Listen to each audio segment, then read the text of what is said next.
විපත්ති දවසේදී ස්වාමීන් වහන්සේ ඔහු මුදනසේක. ස්වාමීන් වහන්සේ ඔහු ආරක්ෂා කරනසේක. ඔහුගේ දීර්ඝ රත්නාසේක. ඔහු පොළවේහි ආශිර්වාද ලද්දෙක් වන්නේය. ඔහුගේ සතුරන්ගේ කැමැත්තට ඔහු ඔබට විරුද්ධව පව් කළෙමි. එබැවින් මාගේ ආත්මය සුව කළ මැනවයි කියමි. මාගේ සතුරෝ මට විරුද්ධව නපුර කතා කරමින් කවදා ඔහු මැරෙන්නේද?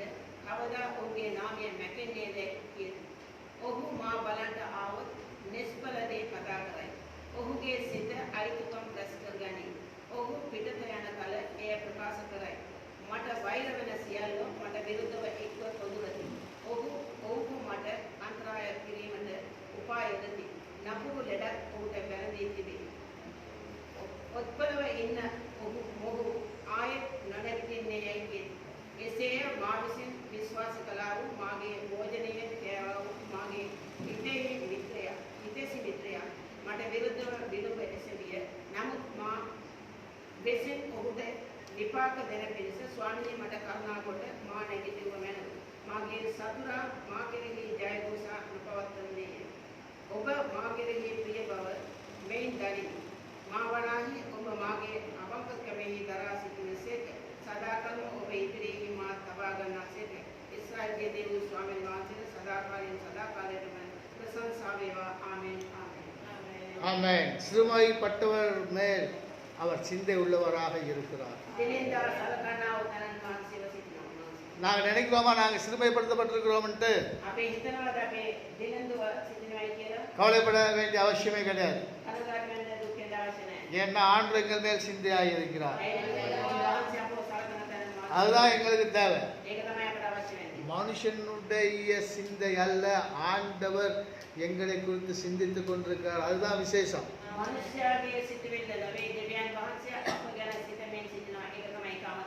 மனுஷன் எப்படி சிந்திப்பான் அதுக்கப்புறம் கீழே கொடுத்துருக்கு. வியாதியா இருக்கிறான், எப்ப சாவான்? ஆண்டவர் என்ன சொல்றாரு? அவருடைய வியாதி படுக்கையில் அவனை நான் எழுப்பேன்னு சொல்றாரு. தீங்கு நாளில் கர்த்தர் அவனை விடுவிப்பார். அதுக்கப்புறம் அவனை பாதுகாக்கிறார், அவனை உயிரோடு வைக்கிறார். படுக்கையின் மேல் வியாதியாய் கிடக்கிற அவனை கர்த்தர் தாங்குகிறார்.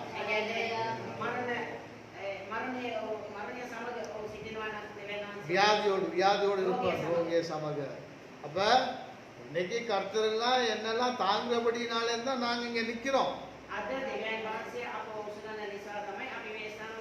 கர்த்தர் தாங்க இல்லாட்டி நாங்க நிக்க முடியாது. அதுக்கப்புறம் என்ன சொல்லுது?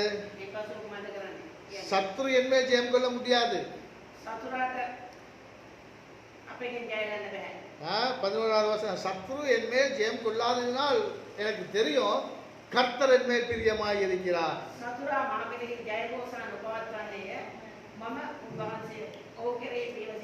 அப்ப சத்ரு எங்களை மேற்கொள்ள முடியாது.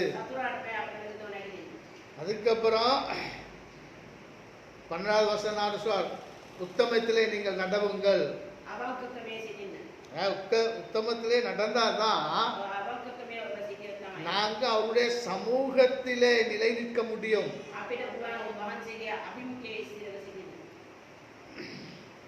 அப்ப எங்களுடைய தேவன் என்றென்றைக்கும் அநாதியாக ஸ்தோத்திரிக்கப்படத்தக்கவர். அப்ப அவரை மட்டுமே நாங்கள் ஸ்தோத்திரிக்க வேண்டும், அவரை மட்டுமே ஆராதிக்க வேண்டும், அவரோடு மட்டுமே நாங்கள் நடக்க வேண்டும். அதான் எங்களை எதிர்பார்க்கிறார். அது எங்க வாழ்க்கையில நிறைவேறினால் கர்த்தர் எங்களை ஆசீர்வதிப்பார், அவர் எங்களோடு வழி நடப்பார். ஏன்னா அவர் எங்கள் தேவன், அவர் எங்கள் தேவன். எல்லாரும் சொல்லுங்க ஒரு தரம், அவர் எங்கள் தேவன் என்று. ஆமென். எங்கள் தேவனை தான் நாங்கள் ஆராதிக்க போகிறோம். ஒருவர் எழுந்து முதலாவது ஜெபியுங்கள். ஆராதனை கர்த்தருக்கு ஒப்புக் கொடுத்து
எல்லோரும் எழுந்து අපි සියලු දෙනාම නැගිටලා அவரோட கரங்களை உயர்த்தி தேவனை ஆராதித்து நமஸ்கரிப்போம். புள்ளியோட இருக்கிறவங்க உட்கார்ந்துங்க, பிரச்சனை இல்லை. දැස සෝලාගේ දෙවියන්වහන්සේ නමස්කාර කරනවා.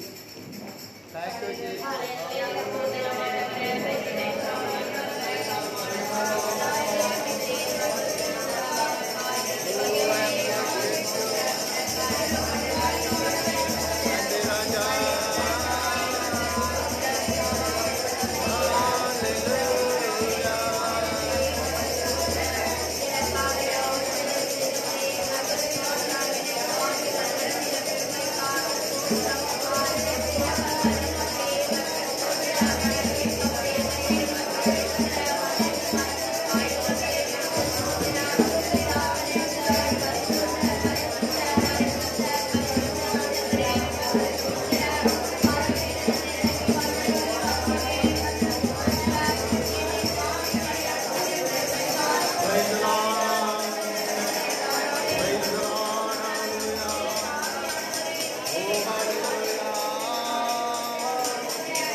அகிலத்தையும் மகாயத்தையும் உங்கள் வல்ல பராக்கிரமத்தாலே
ஆமென். ஹalleluya. இயேசு கிறிஸ்து எங்கள் நேசம் மட்டுமல்ல, යේසුස් ක්‍රිස්තුස් වහන්සේ අපගේ ප්‍රේමවන්ත පමණක් නොවේ. அவர் எங்கள் சுவாசம். ஹalleluya. பேர் சொல்றீங்க, அவரின் சுவாசம். சுவாசம் அவரின் உயிர். වහන්සේ අපගේ ජීවිතේ அவர்தான் என் ஜீவன். வேதம் சொல்லுகிறது, அவர் உனக்கு ஜீவனும் பரிசுத்தமாய் இருக்கிறார். ஹalleluya. எங்கள் சுவாசத்தை நாங்கள் ஆராதிப்போம். நான் சொல்லும் இந்த கால வேளையில் என் உயிரான இயேசு என் உயிரோடு கலந்து என் உயிரே நான் உம்மை துதிப்பேன். ஹalleluya. பாருங்கள், உயிரோடு கலந்து எங்களோடு கூட இருக்கிறார் எங்கள் ஆண்டவர். ஹalleluya. எல்லோரும் உற்சாகமாக அந்த பாடலை பாடு. தெரிஞ்சவங்க எல்லாம் அந்த பாடலை பாடுங்கள். பாடி சொல்லுங்க, ஆண்டவரே நீர் என் நேசம். என் நேசம் மட்டுமல்ல, நீரே என் உயிர். உயிர் சொன்ன என் சுவாசம். சுவாசம் சொன்னா நாங்கள் சுவாசிக்க அந்த சுவாசத்தை விட மிகவும் அருகிலே எங்களோடு கூட இருக்கிறார். அதான் விசேஷம், அதான் நம்ம ஆண்டவர். ஆனால் சொன்னார், நான் உன்னை விட்டு விலகுவதில்லை. இதோ உலக முடிவு பரியந்தம் நான் உங்களோடு கூட இருப்பேன். ஒருவனும் உன்மேல் கை போடுவதில்லை. ஹalleluya. நாங்கள் ஆராதிக்க வந்திருக்கிறோம். இந்த ஓய்வு நாளிலே நாங்கள் உற்சாகமாக சந்தோஷமாக அவரை நாங்கள் நாங்கள் பாடுவோம். என் உயிரான உயிரான உயிரான இயேசு.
අබා සමුදනේ හදවත බිඳුනා.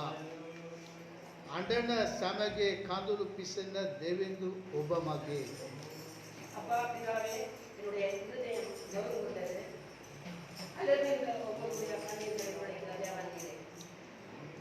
ඔබට වගේ සිතක් මටත් දෙන්නකෝ. உம்முடைய இருதயம் போன்ற ஒரு இருதயத்தை எனக்கு தாரும். තවම රිදෙනවා සනසන්නකෝ. என்னை சுகப்படுத்து. නපුරට නපුරක් නොකර මගේ පියේ වරද කමන ඔබගේ සිතම දෙන්න மகே பியே. அதாவது ஆண்டவரே தீமைக்கு தீமை செய்யாமல் இருப்பது போல உம்முடைய இருதயம் இருக்கிறது, அப்படியான இருதயத்தை எனக்கு தாரும் ஆண்டவரே.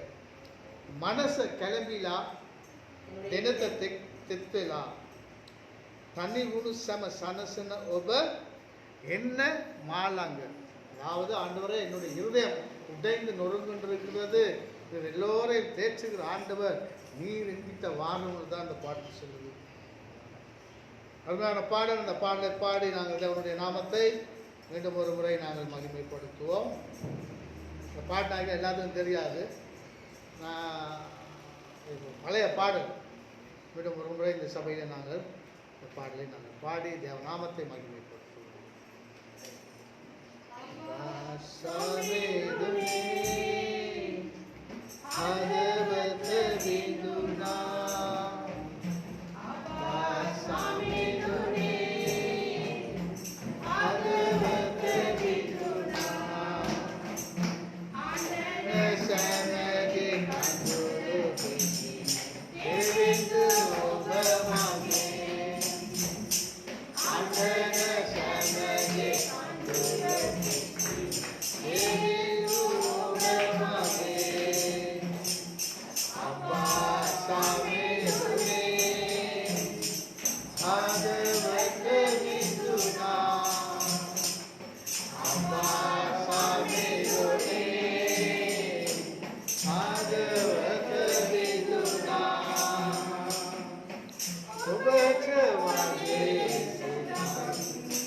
Say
ஆண்டவரின் கண்ணீரை துடைக்கிறவர் எங்கள் தேவன். அன்று ஆகாரின் கண்ணீரை கண்டவர் என்று ஒரு கண்ணீரை காண்கிறார். நீ எந்த நிலையில இருக்கிறாய் என்று எனக்கு தெரியாது.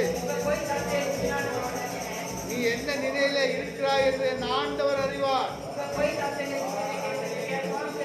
அவர் சொல்லுகிறார், என் நண்டைக்கு வருகிறவனை நான் வெறுங்கையோடு அனுப்ப மாட்டேன்.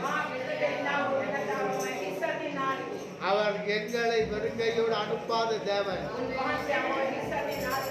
அப்படிப்பட்ட ஒரு தேவனை தான் நாங்கள் ஆராதிக்கிறோம்.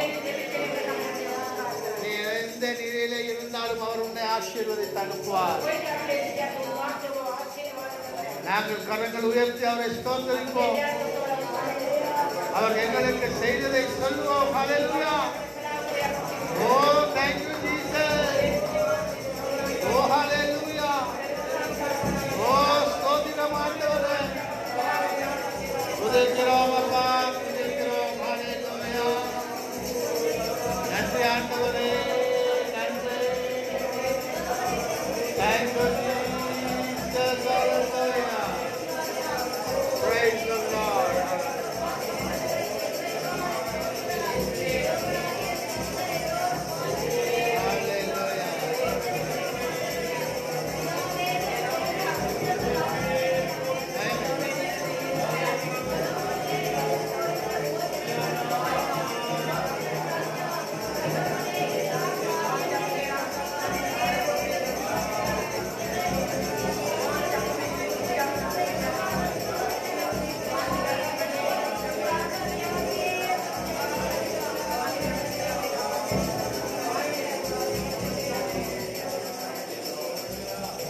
நாம் எல்லோரும் ஆண்டுடைய சமூகத்தில் அமர்ந்து கொள்வோம்.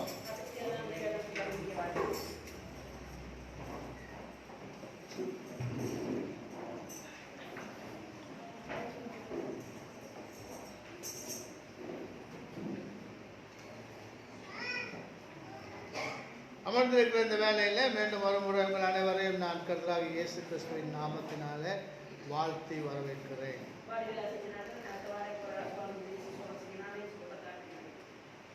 நாங்கள் ஆண்டுடைய வார்த்தைக்கு நேராக நாங்கள் கடந்து போவோம். வார்த்தைக்காக ஒருவர் ஜெபிக்கவும்.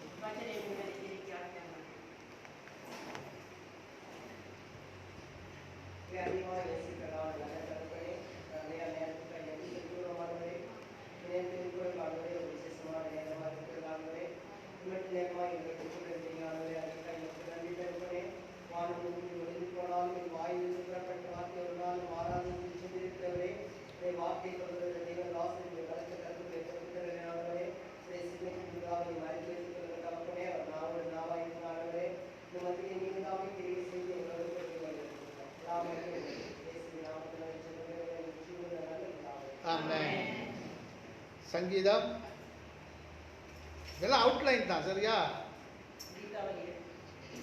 இந்த நான் இப்போ பேச போகிற சங்கீதம் எத்தனை பேருக்கு ஞாபகம் இருக்கோ தெரியல.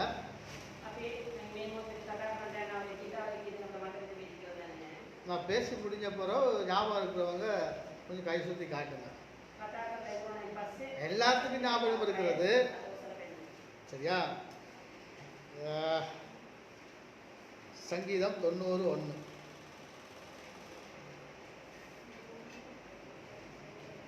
දෙවියන් වහන්සේගේ මනුෂ්‍යව මෝසෙස්ගේ ආඥාව. ස්වාමීනි සියලු පරම්පරාවල ඔබ අපේ වාසස්ථානයේ විශේෂ. தமிழ்ல வாசிங்க. தேவனுடைய மனிதனாகிய மோசேயின் ஜெபம். தேவனுடைய மனிதனாகிய மோசேயின் ஜெபம். அது ஒரு ஜெபம். மோசே ஒரு ஜெபத்தை ஜெபித்திருக்கிறார். மோசேஸ் ஆజ్ఞாවක් කරන්නේ. ஆண்டவரே தேவனுடைய தலைமுறை தலைமுறையாக எங்களுக்கு அடைக்கலமானவர். அதான் விசேஷம். அப்ப அவர் என்ன ஜெபிக்கிறாருன்னா, மோசேஸ் மன்னிக்கிறது ஆజ్ఞாවක්. ஆண்டவர் யார் என்று எங்களுக்கு அவர் சொல்லுகிறார். දෙවියන් වහන්සේ කවුද කියලා අපට පවසනවා. தலைமுறை தலைமுறையாக பரம்பராවල எங்களுடைய தலைமுறைகளை எடுத்துக்கொண்டால் අපගේ පරම්පරාවල எங்களுக்கு பின்னுக்கு வார தலைமுறைக்கு அவர் அடைக்கலமாய் இருக்கிறார். අපට පසුවෙන් යන පරම්පරාවට උන්වහන්සේ වාසස්ථානයේ அது ஒரு வாக்குத்தத்தம். அப்ப இந்த வாக்குத்தத்தத்தை நாங்கள் சுதந்திரித்துக் கொள்ள வேண்டுமானால் මේ පොරොන්දු අපි උරුම කර ගන්න ඕනේ නම් என்ன செய்ய வேண்டும்? මොකද කරන්න ඕනේ? ஆண்டுடைய வார்த்தை கடைபிடிக்க வேண்டும். දෙවියන් වහන්සේගේ වචනය අනුගමනය කරන්න ඕනේ. ஏன்னா அதை கடைபிடிச்சாதான் ඒක අනුගමනය කරොත් තමයි அவர் கோட்டையும் அரணுமாய் பாதுகாப்புமாய் எல்லாமாகவும் இருப்பார். උන්වහන්සේ අපට බලකොටුවක් වුණොත් උන්වහන්සේ අපට වාසස්ථානයක් සිටිනවා. சரி, யாருக்கு இந்த வார்த்தை ஞாபகம் இருக்கிறது? මේ වචනය මතක තියෙනවා. யாருக்கு ஞாபகம் இல்லையா? කාටවත් මතක නැහැ. திரும்ப ஒருக்க கேட்குறேன், யாருக்கு ஞாபகம் இல்லையா? කාටවත් මතක නැද්ද? அதுதான் சொல்றேன், அதுதான் உங்களுடைய ஞாபக சக்தி. ඒක තමයි ඔබගේ මතක ශක්තිය. ஆகையினாலே தான் நாங்கள் நிறைய காரியத்தை ஆண்டுகிட்ட போட்டு விடுறோம். එම නිසා තමයි බොහෝ කාරණාවල් අපි නැති කරගන්නේ දෙවන වහන්සේ. இது 31ஆம் தேதி මේක இரவு ஜூமிலே ஒருவர் சொன்னாரா, இதுதான் என் வாக்குத்தத்தம் இந்த வருஷம் என்று. 31 වෙනිදා රාත්‍රියේ කෙනෙක් කිව්වා මේක තමයි මගේ පොරොන්දුවේ වචනේ. அப்ப இன்னைக்கு 17 நாள் அது மறந்தாச்சு. අද அப்ப දවස් எப்படி நாங்க ஆண்டுடைய காரியங்களை பெற்றுக்கொள்வது? එසේ නම් කොහොමද අපි දෙවන වහන්සේගේ කාරණාවල් ලබා ගන්නේ? இப்ப நிறைய பேர் சொன்னதெல்லாம் இங்க இருக்கேன் தான். බොහෝ දෙනෙක් කියපු දේවල් මගේ ළඟ තිබෙනවා. கிழமையில ஒன்று எடுத்து இழுத்து விடுவோம், சரியா? සතියේද එක එක අරගෙන මම කියනවා. எப்பயாவது விளங்குதா யார் சொன்னதுன்ட்டு? දැන්වත් තේරෙනවද කවුද කිව්වේ? யார் சொன்னீங்க? கையொஸ்தி காட்டுங்க பாப்போம். இப்பயாவது කවුද කිව්වේ? අත උස්සලා පෙන්නන්න තමයි. ஆரம்பத்தை காட்டிட்டு. சரி, அடுத்ததாக ஆண்டுடைய வார்த்தைக்கு போவதற்கு முன்பாக ඊළඟට දෙවන වහන්සේගේ වචනේ යන ප්‍රථමයෙන් 2 பேத்தை பத்தி உங்களுக்கு சொல்லிட்டு දෙදෙනෙක් ගැන අපට කියලා அதுக்கப்புறம் ஆண்டரை பத்தி கடந்து போகிறேன். ඊට පස්සේ මම දෙවන වහන්සේගේ වචනේ. ஏன்னா முதலாவது ஞாயிற்றுக்கிழமை எங்க விட்டோனோ அங்க இருந்தா இன்னைக்கு தொடங்குவோம். පළවෙනි ඉරිදා කොයිද නතර කරේ? එතන තමයි පටන් ගන්නේ. அதனால முதலாவது ஞாயிற்றுக்கிழமை பிரசங்கம் எத்தனை பேருக்கு ஞாபகம் இருக்கிறது?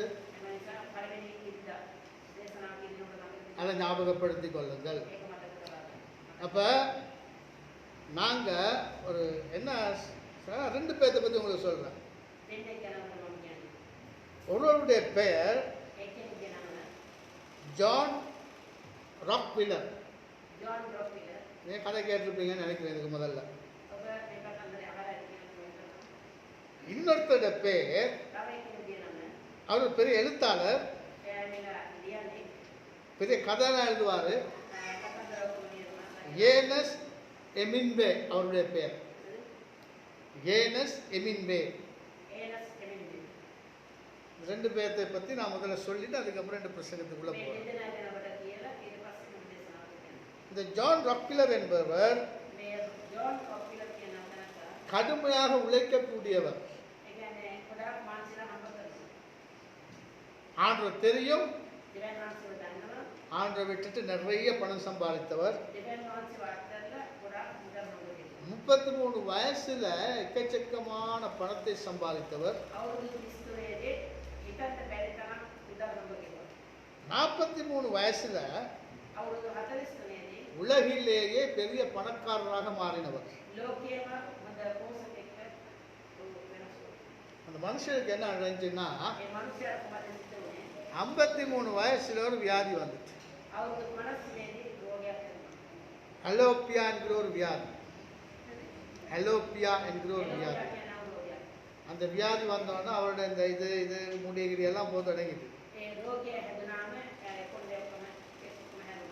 பணம் சம்பாதிக்க வேணும்ன்ற வெறியில ஏழையில நசுக்கி பிழிந்து நிறைய பணத்தை சம்பாதிச்சிட்டாரு. මුදල් හම්බ කරන්න ඕනේ කියලා ආසාව ඒ තෘෂ්ණාව තිබුණ නිසා ඒ දෙලු මනුෂ්‍යයන් ගොඩාක් වෙහෙස කරනවා කොහොමද කරේ. இப்ப இந்த நோய் வந்த உடனே ඒ රෝගය ආවයින් පස්සේ பேப்பர் ரிப்போர்ட்டர்ஸ் எல்லாம் என்ன செஞ்சாங்கன்னா, පේපර් එක සමාන වෙන්නේ எல்லாம் ரெடியா இருக்கிறாங்க அவருடைய மரண செய்தியை டெலிகாஸ்ட் பண்றது. ඔක්කොම සූදානම් වෙ සිටින්නේ ඔහුගේ මරණය ගැන ප්‍රකාශ කරන්න. இப்ப சாவார் செத்தனும் என் பேப்பர் தான் முதல்ல அதை சொல்ல வேண்டும். දැන් බැරි මම තමයි ඉස්සරහගේ ගැන ප්‍රකාශ කරන්නේ. நான் எந்த இதுல தான் அதை சொல்ல வேணும்ட்டு நிறைய பேர் அடிச்சு பிடிச்சிட்டு இருந்தாங்க. ඒ කියන්නේ ඒ මාධ්‍යවේදී ආවිලා මම තමයි පළමු ප්‍රකාශ කරන්න කියලා උත්සාහ. கடைசி அவருக்கு பாலும் பிஸ்கட் சாப்பிட்ற நிலைக்கு வந்துட்டார். ඔව් ඇවිල්ලා කිරි බිස්කට් ගන්න පස්සේ පස්සේ 53 வயசு. අවුරුදු 50 වෙනි. நிறைய காசு. ගොඩක් මුදල් දුන්නා. ஏன்னா உலகத்திலே பெரிய பணக்காரன். ලෝකයේම ලොකුම පොසත.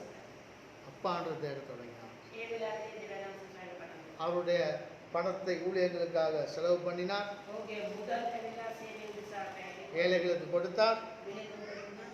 ஸ்கூல் கட்டி கொடுத்தார். ඉස්කෝලාවල දුන්නා. யாரும் அவர்கிட்ட கேட்கல. කවුරුත් ඇති නින්නේ. இப்ப அவர் செய்தார். இப்ப அவர் செய்தாரு. දැන් කියා කරගෙන යනවා. அப்ப ஆண்டவர் என்ன செஞ்சாரு பார்த்துட்டு දෙවියන් වහන්සේ දිහා බලමනම් කිව්වේ. அவருடைய வாழ்க்கையில ஒரு மாற்றத்தை ஏற்படுத்தினார். ඔහුගේ ජීවිතයේ වෙනසක් ඇති වුණා. அதுக்கப்புறம் 98 வருஷம் வாழ்ந்து அவர் செத்தார். ඊට පස්සේ අවුරුදු 98ක් ජීවත් වෙලා වුණා. 98 வருஷம் நன்றாக வாழ்ந்து අවුරුදු 98ක් යහපත් ජීවත් වෙලා. ஆண்டவருக்கு நன்றாக கொடுத்து දෙවියන් වහන්සේට මතක සදීලා எல்லாரும் நினைக்காத அளவுக்கு சபைகள் எல்லாம் கட்டி கொடுத்து නොසිතූ ආකාරයට සභාවල් ගොඩනගලා 98 வருஷத்துல அழகா இறந்தார். අවුරුදු 98 දී අසනට ඕන. அடுத்தவர் ඊළඟට பெரிய கதைலாம் எழுதுவார். ලොකු කතන්දර ඔක්කොම ලියනවා. பெரிய வீர சாகச கதைகள் எழுதுவார். ඒ කියන්නේ හොඳ ලොකු ලොකු රචනාවල් ඔක්කොම ලියනවා. அவருடைய கதைகள்ல வார கதாநாயகனா சாகவே மாட்டான்.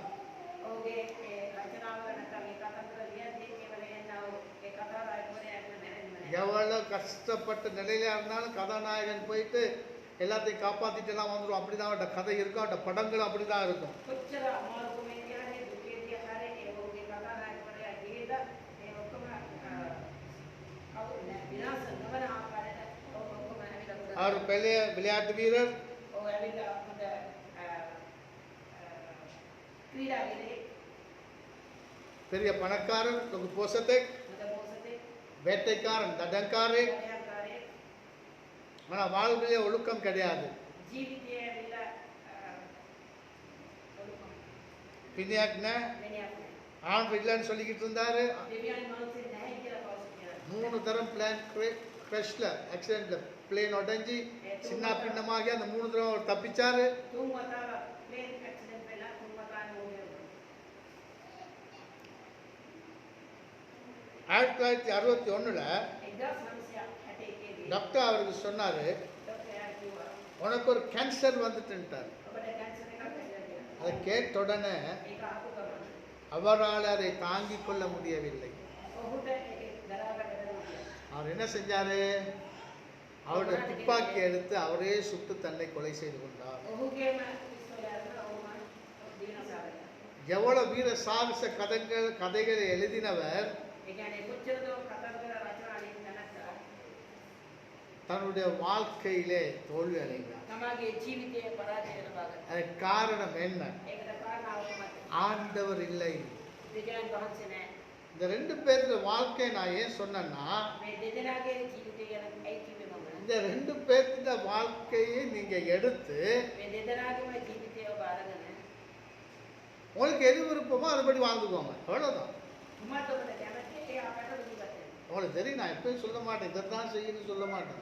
මම මේම කරන්න කියලා මම කියන්නේ නැහැ. ஆனா வேதம் சொல்லுது இதைத்தான் செய்யணும், செஞ்சாதான் பழைச்சிருப்பேன். නමුත් දේව වචනේ පවසන මේ දේ තමයි ඔබ කරන්න ඕනේ.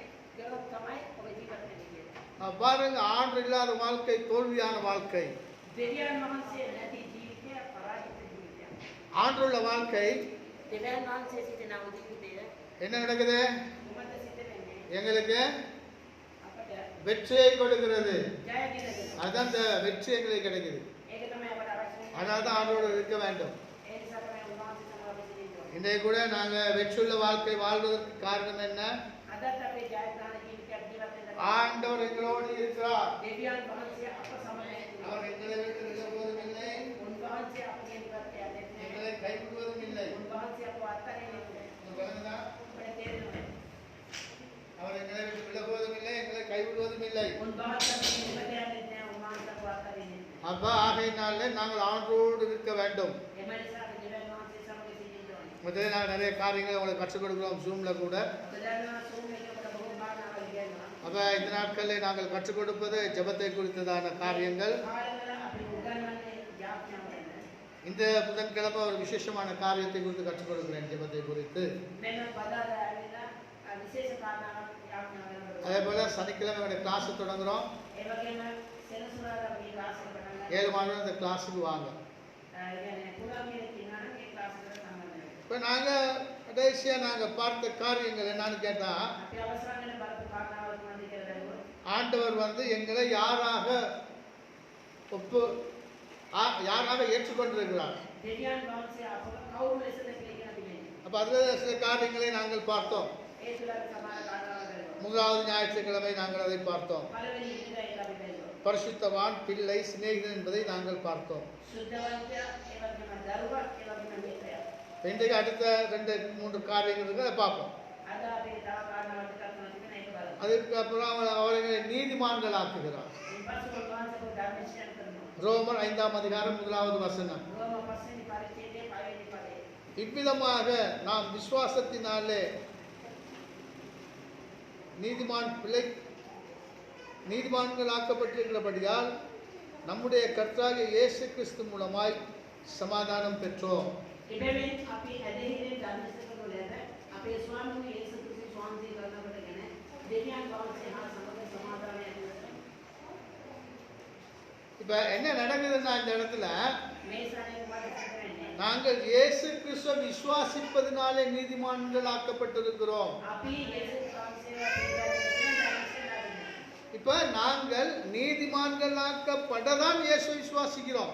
අපේ ධර්මශීලකම ළඟට තමයි යේසුස් වහන්සේ විශ්වාස කරන්නේ. ஏன்னா முதலாவது நம்முடைய பாவங்கள் மன்னிக்கப்பட்டு පළමුව අපගේ පාප වලට කමාව ලැබී நாங்கள் பரிசுத்தமாக்கப்பட்டு අපේ පවිත්‍ර කරනු ලැබී ஆண்டோடு போகிற ஒரு வாழ்க்கை வாழ நாங்கள் ஆயத்தமாக வேண்டும். දෙවියන් වහන්සේ හා සමග යනා වූ ගමනක් යන්න අපි අපොස්තුලාරක් කරනවා. அதுக்காக நாங்கள் நீதிமான் ஆக்கப்பட வேண்டும். ඒ උදෙසා අපි ධර්මශීලකම ලබන්න ඕනේ. அப்ப நீதிமான் ஆவதற்காக ஜனங்கள் எவ்வளவு காரியங்கள் செய்தார்கள், அதனாலே அவர்கள் நீதிமான் ஆக்கப்படவில்லை. ධර්මශීලන වෙන පිරිස මනුෂ්‍යයන් බොහෝ කරනවා කියලා ඒ තුලින් මොකද ධර්මශීල වෙන්නේ නැහැ. ஆனால் இயேசு கிறிஸ்து வந்து ඒ නිසා යේසුස් වහන්සේ ඇවිල්ලා அவருடைய சிலுவை மரணத்தினாலே நாங்கள் அதை விசுவாசிக்கும் போது எங்களை நீதிமான்கள் ஆக்குகிறார். වහන්සේගේ කුරුසේ මම එදුරෙන් එක අපි විශ්වාස කරගෙන යන ධර්මශීලන. அதுக்கு நாங்கள் ஒன்றும் செலவு செய்ய வேண்டிய அவசியம் கிடையாது, ඒකට අපි කිසිම දෙයක් වැය කරන්න අවශ්‍ය නැහැ. பணம் கொடுக்க வேண்டிய அவசியம் கிடையாது. උදා දෙන්න අවශ්‍ය නැහැ. சுவிசேஷத்தை கேட்டு நாங்கள் இயேசு கிறிஸ்துவை ஏற்றுக்கொள்ள வேண்டும். සුභාරංචි අසල යේසුස් වහන්සේ අපි පිළිගන්නවා. இப்ப நாங்களாம் இயேசு கிறிஸ்துவை ஏற்றுக்கொண்டவர்கள் අපි යේසුස් වහන්සේ පිළිගත්තා වූ අය நீதிமான்கள் ஆக்கப்பட்டிருக்கிறோம். ධර්මශීලන කරන ලැබෙනවා. அந்த தன்மைக்கு ஏற்றபடி நாங்கள் வாழுகிறோமா, ඒ තත්ත්වයට සුදුසු ආකාරයට අපි ජීවත් වෙනවා. அதை தான் நாங்கள் என்ன செய்ய வேண்டும், ඒක තමයි අපි කුමක්ද කරන්නේ? ஆராய்ந்து பார்க்க வேண்டும். විමසලා බලන්න. அதான் பவுல் சொல்றார், உங்களை ஆராய்ந்து பாருங்கள். ආවතුමා කියනවා ඔබ විමසා බලන්න. வேற யாரும் எங்களை ஆராய்ந்து பார்க்க வேண்டிய அவசியம் இல்லை, වෙන කවුරුත් අපිව විමසා බලන්න අවශ්‍ය නැහැ. நாங்க எங்களை ஆராய்ந்து பார்க்க வேண்டும். අපි අපව විමසා බැලීම. நான் செய்யறது சரியா பிள்ளையா, මම කරන එක හරියද වැරදිද? நான் செய்யறது ஆண்டவருக்கு பிடிக்குதா பிடிக்கலையா, මම කරන දේ දෙවියන් වහන්සේ කැමති වෙනවද නැද්ද? ஆண்டுக்கு பிடிக்காட்டி என்ன செய்ய வேண்டும், அதை விட்டுவிட வேண்டும். දෙවියන් වහන්සේකට අකමැති නම් ඒක අත්හැරින්න ඕනේ. ஆண்டுக்கு பிடிக்கிற காரியங்களை நாங்கள் செய்ய வேண்டும். දෙවියන් වහන්සේ කැමති වෙන කාරණා අපි කරන්න ඕනේ. அப்பதான் ஆண்டவரிடத்திலே இருந்து நாங்கள் கிருபையை பெற்றுக்கொள்ள முடியும். ඒ තමයි දෙවියන් වහන්සේගේ අපිට අනුග්‍රහය ලබා ගන්න. கிருபை கிருபை கிருபைன்னா கிருபை வராது. අනුග්‍රහය කියනකොට අනුග්‍රහය පැමිණෙන්නේ නැහැ. அப்படின்னா எவ்வளவோ நல்லமே, ඒවනම් කොතනද හොඳයි? பாவம் செஞ்சு செஞ்சு செஞ்சு செஞ்சு கடைசியில கிருபையிலே பரலோகம் போயிடலாமே. පව් කරලා අනුග්‍රහය දෙනවා කියන්නේ. அப்ப நாங்க நீதிமான்களாக்கப்பட்டிருக்கிறபடியினாலே நாங்கள் நீதிமான்களாக வாழ வேண்டும். අපේ ධර්මශීලකම වල සිටින නිසා අපේ ධර්මශීලයේ ජීවත් වෙනවා. ஆபிரகாமை பற்றி சொல்லும் பொழுது 2 காரியம் சொல்லப்படுகின்றது. ආබ්‍රහම් ගැන බවසති කාරණාව දෙකක් කියනවා. ஒன்று சொல்லுது, එකක් කියනවා அவன் விசுவாசத்தினாலே நீதிமானாக்கப்பட்டான். ඔහු ඇදහිල්ලෙන් ධර්මශීලකම ලැබුවා.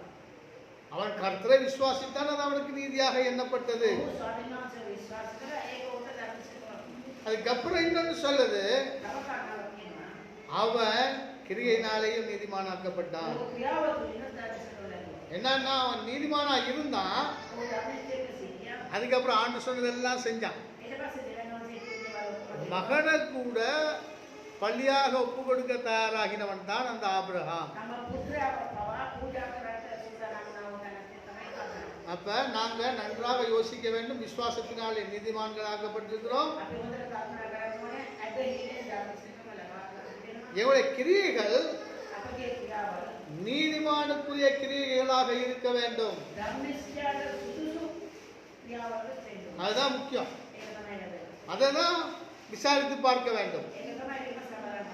அதை விசாரித்து பார்த்தா தெரியும், ඒක විමසලා බලන්න. நாங்க யாருன்றதை நாங்களே அறிந்து கொள்ள முடியும். අපි කවුද කියන එක අපිම දැනගන්න இப்ப வேதத்துல இன்னொரு காரியம் இருக்கு. இன்னைக்கு நிறைய பேர் சொல்லுவாங்க, நான் சபைக்கு போறேன், அதை செய்யறேன், சபைக்கு அதை செய்யறேன், இதை செய்யறேன், அப்படி செய்யறேன், இப்படி செய்யறேன் எல்லாம் நிறைய பேர் இருக்காங்க சொல்றாங்க. அதாவது பெருமைப்படுபவர்கள், அதான் கிறிஸ்தவ பெருமைன்னு சொல்லுவாங்க. அப்படி பேர் இருக்காங்க.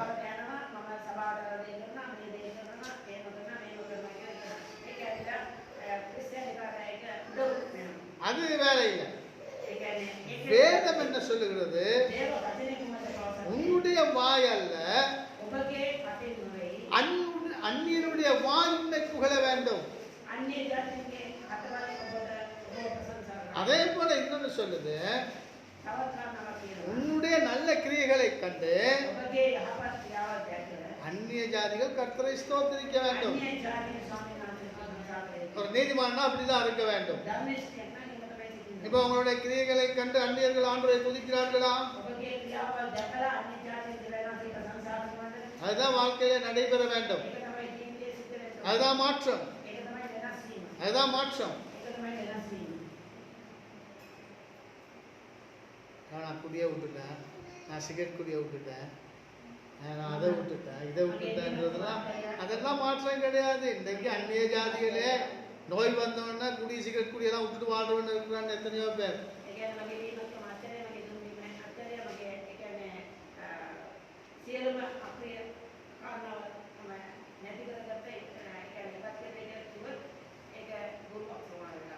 இன்னைக்கு எத்தனையோ பேர் என்ன செய்யறாங்க, அங்க போய் இங்க போய் மந்திரம் இதெல்லாம் செஞ்சு கூட இப்படியே ட்ரை பண்றாங்க.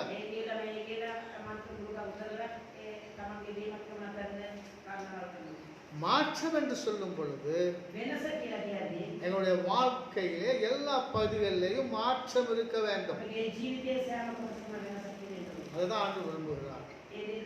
அதுதான் ஆபிரகாமுக்கு சொன்னார் ஆண்டவர், ஆபிரகாமே நீ எனக்கு முன்பாக நடந்து உத்தமனாயிரு,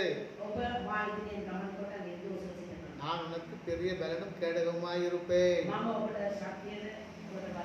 அப்ப அவர் எங்களுக்கு பலனும் கேடகமாய் இருக்க வேண்டுமானால் அவருக்கு முன்பாக நாங்கள் உத்தமமாய் நடக்கிறவர்களாக இருக்க வேண்டும். அப்ப இதைத்தான் நாங்க மனசுல எடுத்து நாங்க 2021 வாழ போறோம்.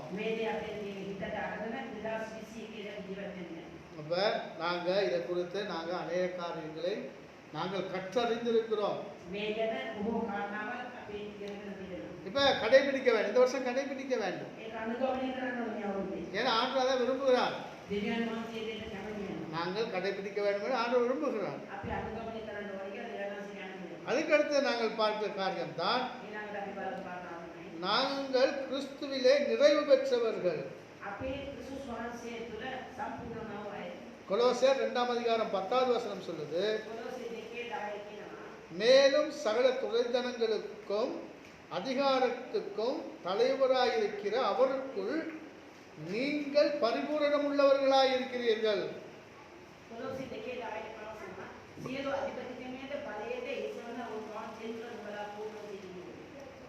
அப்ப அந்த வசனம் என்ன சொல்லுதுன்னா, நீங்க எல்லாம் இயேசு கிறிஸ்துவுக்குள்ளே பரிபூரணம் உள்ளவர்களாய் இருக்கிறீர்கள் என்று வேதம் சொல்லுகிறது. பரிபூரணம்னா என்னது? எல்லாவற்றையும் நிறைவு பெற்றவர்கள்.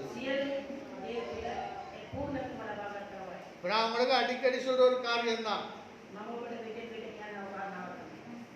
இன்னைக்கு நிறைய பேர் ஐஸ்வர்யம்னா பணத்தை மட்டும்தான் மெயின் பண்றாங்க.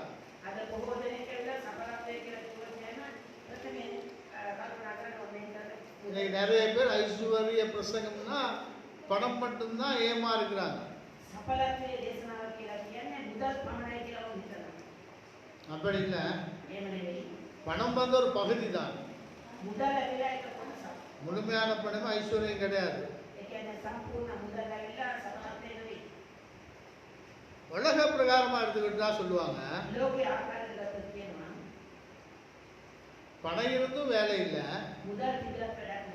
நோயற்ற வாழ்வே குறைவற்ற செல்வம்.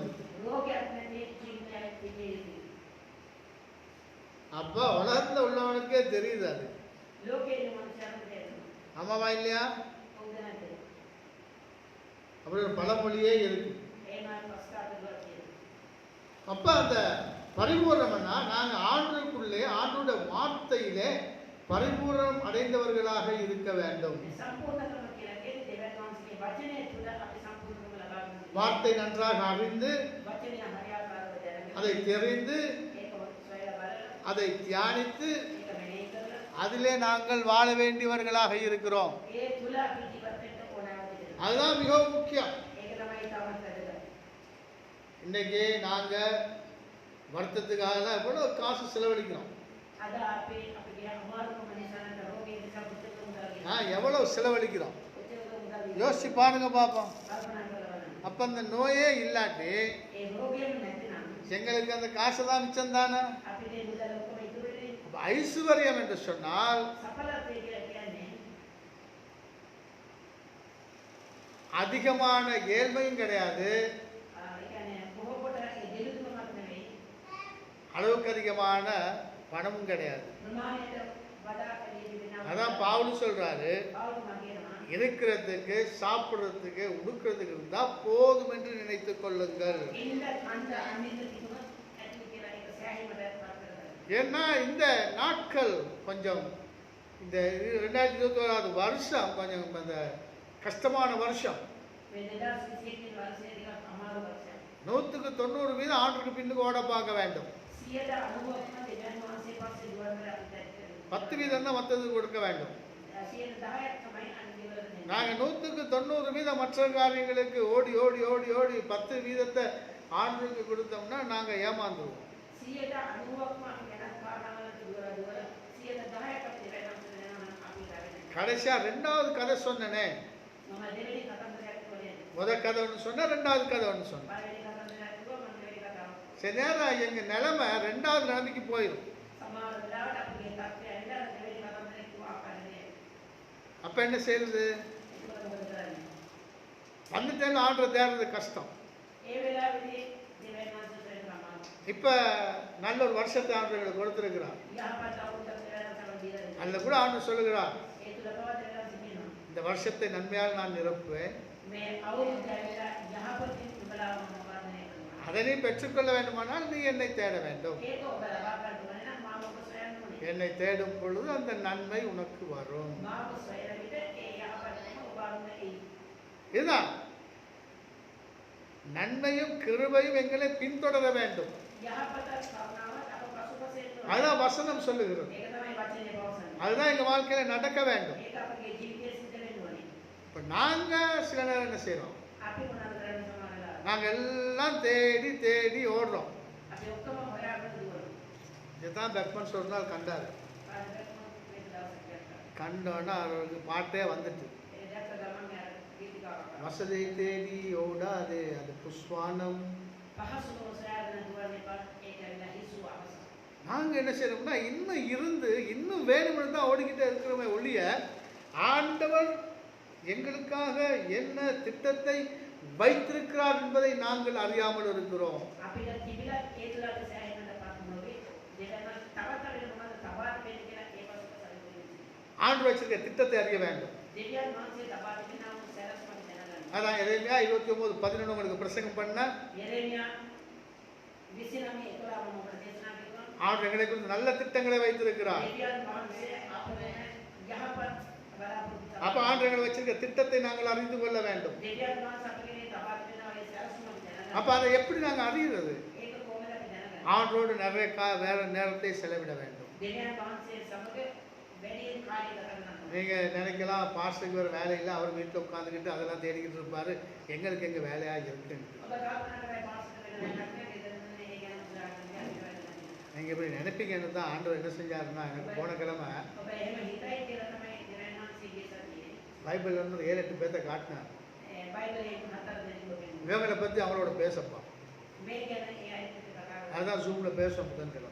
ඒකයි මම සූම් එකේ කතා කරන්නේ. அப்போ இவங்கெல்லாம் இவ்வளவு வேலை இருந்தே இப்படி ஆண்டவர் தேடினாங்களா? මේ අය මෙච්චර වැඩපොළ තිබිලා දෙවියන් වහන්සේ සිදුවද நானே அதிசயப்பட்டேன். මම මේ කරා. அப்ப நாங்க ஆண்டுடைய காரியங்களை தேடும் பொழுதுதான் ஆண்டு எங்களுக்காக வைத்திருக்கிற திட்டத்தை நாங்கள் கண்டுகொள்ள முடியும். අපි දෙවියන් වහන්සේ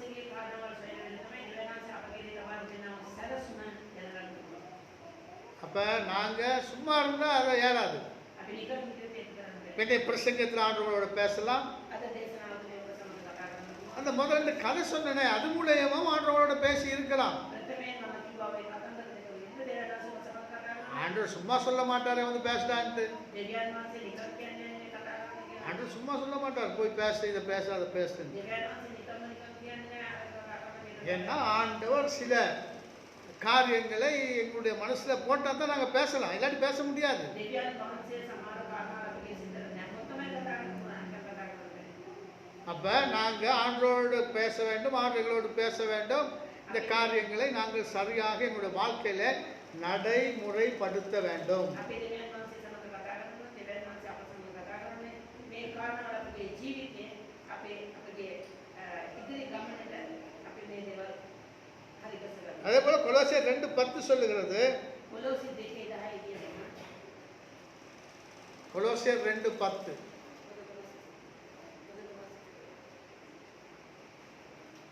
வாசிங்க திரும்ப இருக்கா தமிழோட வாசிங்க. அப்ப என்ன சொல்லுது? மேலும் சகல துறைத்தனங்களுக்குள்ளும் அதிகாரத்துக்குள்ளும் தலைவராக இருக்கிற அவருக்குள்ளே பூர்ணமாக இருக்காம நாங்க இயேசு கிறிஸ்துக்குள்ளே வாழ்ந்து கொண்டிருந்தால் நாங்கள் பூரண நிறைவை அடைய முடியும்.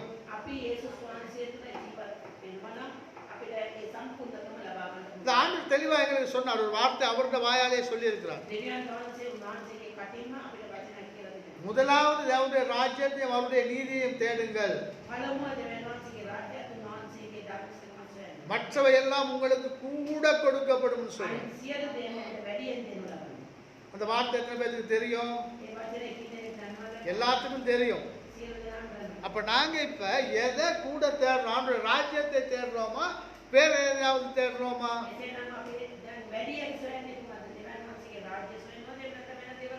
ஆண்டவருடைய ராஜ்யத்தை முதலாவது தேடினா தான் மற்றதெல்லாம் எங்களை தேடி கூட வரும், தேடி வரும். எல்லாம் தேடி வர வேண்டும். தேடி போறது ஆசீர்வாதம் கிடையாது, தேடி வாரது ஆசீர்வாதம். என்ன பொறுத்தவரையில இந்த 30 வருஷ வாழ்க்கையில எல்லாம் என்ன தேடி தான் வந்துச்சு.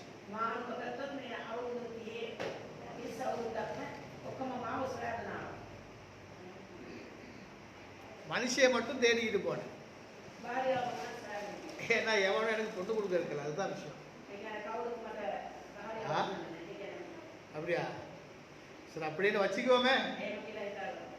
அப்ப ஆசீர்வாதம் என்று சொல்லும் பொழுது சங்கீதம் 23 சொல்வது போல நன்மையும் கிருபையும் எங்களை பின்தொடர வேண்டும். நாங்க தொடர்ந்து போகிற காரியங்கள் சில நேரங்களுக்கு இல்லாமல் போய்விடும். இல்லாம போனா எங்களுக்கு மன உளைச்சல், மன வேதனை, சில நேரம் காசுகள் கூட இல்லாம போயிடும். அப்ப நாங்க என்ன பண்ணணும்? ஆண்டவர் என்னை எல்லாவற்றிலையும் நிறைவு பெற வைத்திருக்கிறார். இன்றைக்கு குறைவா இருந்தாலும் நாளை நாள் ஆண்டவர் நிறைவுபடுத்துவார். ஏன்னா வசனம் சொல்லுகிறது, தம்முடைய குமாரனாக இயேசு கிறிஸ்துவின் மகிமையின் பிரகாரம் உங்களுடைய எல்லா குறைவுகளையும் அவர் நிறைவாக்கி இருக்கிறார்.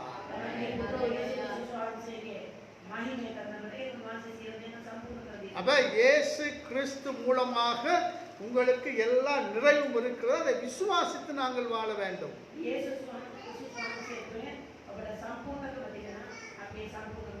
அதை விசுவாசிக்க வேண்டும், அதை குறித்து பேச வேண்டும், மற்றவர்களோடு அதை பகிர்ந்து கொள்ள வேண்டும். இதெல்லாம் செஞ்சுதான் நாங்கள் வாழ வேண்டும். அடுத்தப்புறம் சொல்லுது, நான் மன்னிக்கப்பட்டு மீட்பை பெற்றவன். கொலோசியர் 1:14 சொல்லுகிறது. கொலோசியர் 1:14 குமாரனாகிய அவருக்குள் அவருடைய இரத்தத்தினாலே பாவ மன்னிப்பாகிய மீட்பு நமக்கு உண்டாயிருக்கிறது.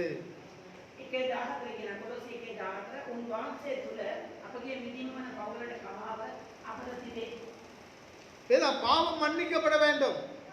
පාපයට කමාව ලැබෙන්න ஒரு சங்கீதக்காரன் சொல்லுகிறான், ගීතිකාකාරයෙක් කියනවා எவனுடைய பாவம் மன்னிக்கப்பட்டதோ, කාගේ පාපයට කමා කරනු ලැබෙයි. எவனுடைய அக்கிரமம் நினைக்கப்படாமல் இருக்கிறதோ කාගේ අකීකරකම දෙයක් මතක නොකර තියෙනවා. அவன் ஆசீர்வதிக்கப்பட்டவன். ඔහු ආශිර්වාද ලැබෙයි. அப்ப இன்றைக்கு பாவ மன்னிப்புக்காக ஜனங்கள் அநேக காரியங்களை செய்து கொண்டிருக்கிறார்கள். අද පාප කමාව පිණිස ජනතාව රෝගානාම කරන සිටිනවා. இது நாங்க பழைய ஏற்பாட்டிலே கூட நாங்கள் பார்க்கிறோம். මේක අපිට බලන්න පුළුවන් පරිදි அநேக காரியங்களை அவர்கள் செய்தார்கள். බොහෝ කාරණාවලුත් තියෙනවා.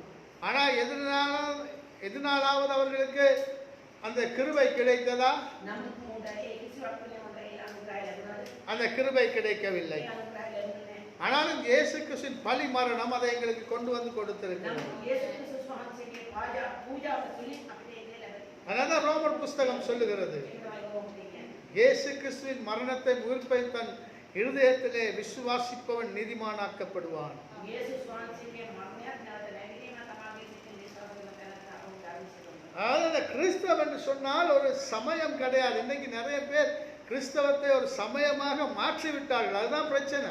ක්‍රිස්තියානිය කියලා කියන්නේ ආත්මයක් නෙවෙයි, බොහෝ දෙනෙක් කියන්නේ ක්‍රිස්තියානිය ආත්මයක්. கிறிஸ்தவம் என்று சொன்னால் ஒரு மனம் மாறுதல், ක්‍රිස්තියානිය කියලා කියන්නේ සිතින් වෙනස් වීම. மதம் மாறுதல் அல்ல.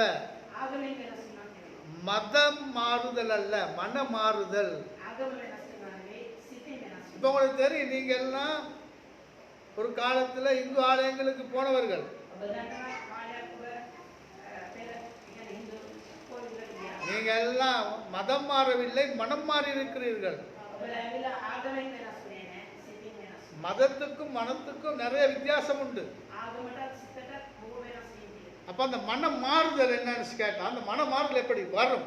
ඒ සිතේ වෙනස් වීම කොහොමද එන්නේ? அது இயேசு கிறிஸ்துவை ஏற்றுக்கொள்ளும் பொழுது அந்த மனம் மாற்றம் அடைகிறது, යේසුස් වහන්සේව පිළිගන්න විට ඒ සිත වෙනස් වෙනවා. மறுரூபம் அடைகிறது, අන්වසක් වෙනවා. எங்களுடைய வாழ்க்கை மாறுகிறது. අපගේ ජීවිතය වෙනස් වෙනවා. அதான் கொரிந்தி புஸ்தகத்திலே பவுல் எழுதி வைத்திருக்கிறார், කොන්ද පොතේ පාවුල් මාර්ගය.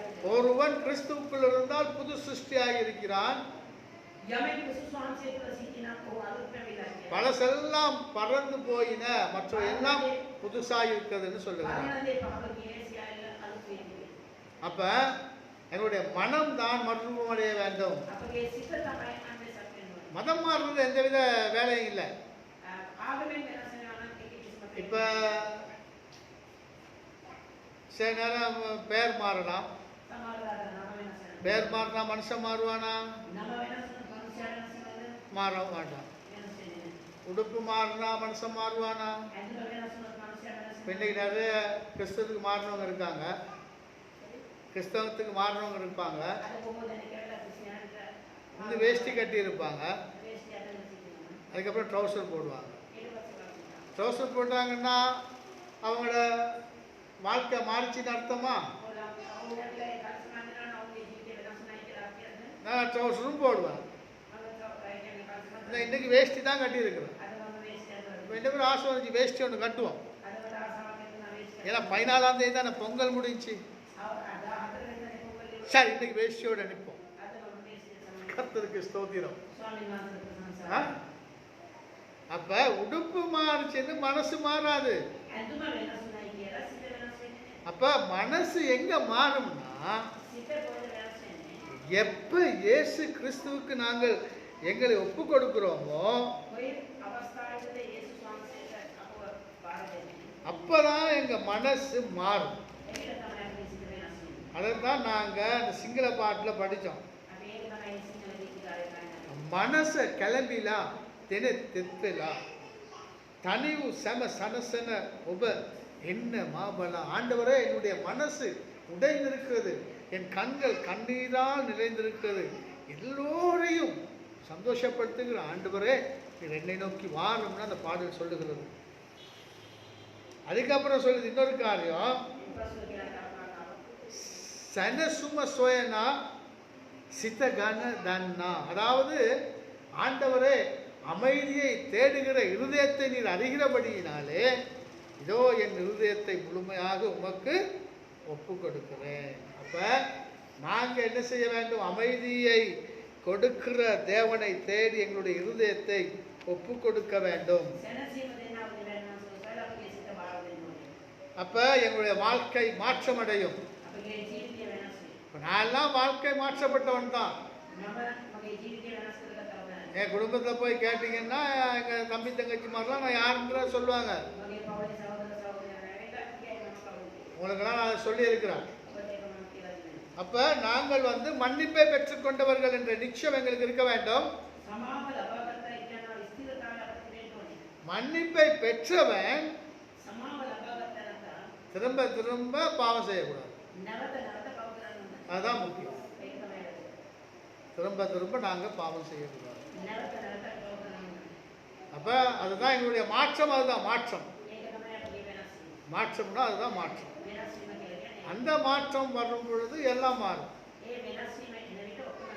சரீரம் மாறும். ஏன்னா மருவமடைய போகிற சரீரம். அதுக்கப்புறம் எங்க வீட்டிலே மாற்றம் வரும். எங்களுடைய வாழ்க்கையிலே மாற்றம் வரும். வேற பொருளாதாரத்திலே கூட மாற்றத்தை ஆண்டு கொண்டு வருவார். அதான் அவங்களுக்கு ஆரம்பத்துல இருந்தே சொல்லிட்டு வர இந்த வருஷம் எவ்வளவுதான் பிரச்சனை வந்தாலும் சிங்கக்குட்டிகள் தாழ்ச்சி அடைந்து பட்டினி கிடக்கும், கர்த்தரை தேடுவோருக்கு ஒரு நன்மையும் குறைவுபடாது.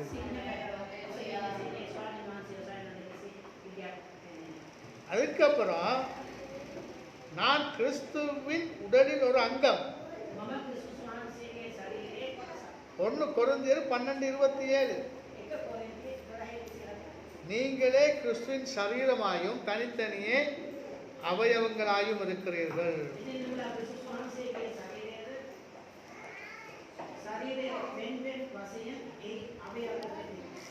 இப்ப இங்க என்ன சொல்லப்படுகின்றது? நாங்க எல்லாரும் கிறிஸ்துவின் சரீரத்திலே ஒரு அவயவம், ஒரு அங்கம். அவர் தான் சரீரம். அவர் தான் சரீரம். நல்லா கேட்க. அவர் சரீரம். சபைன்னா அவருடைய சரீரம். இப்ப நாங்கெல்லாம் அதுல ஒரு அங்கம். அவ்வளவுதான் அங்கம்.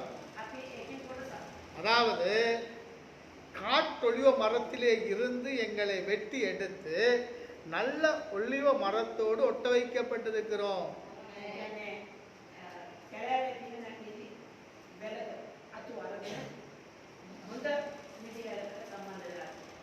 அப்ப ஒட்ட வச்சா என்ன நடக்கும்? நல்ல மரத்துல உள்ள சாரம் தான் அந்த ஒட்ட வைக்கப்பட்ட அந்த கிளைக்கும் வரும்.